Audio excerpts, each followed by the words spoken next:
প্রতি বছর নাই দুর্গাপূজা উপলক্ষে এবারও কুমারখালী ইকো পার্কে মেলা বসেছে।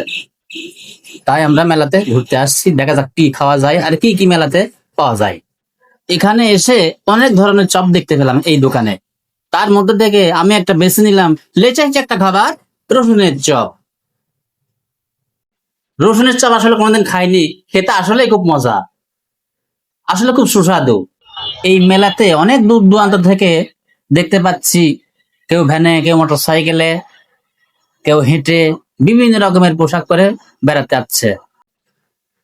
তারপর দেখতে পেলাম আমরা কদমা, চাঁচ, খাগড়াই, খুব সুস্বাদু খাবার এগুলো। আসলে এগুলো সচরাচর মেলাতে ছাড়া খুবই কম দেখায় মেলে। তারপর আমরা দেখলাম খই, ভুট্টার খই। এই দেখেন বন্ধুরা, কত সুন্দর তারা জিলাপি। তারপর চলে আসলাম আমরা পেঁয়াজ জিলাপিতে। পেঁয়াজ জিলাপি দাদা সুন্দর করে দেখেন কিভাবে তেলের পর দিচ্ছে, দিচ্ছে তো দিচ্ছেই দাদা। তারপর দেখি দাদা কি করে,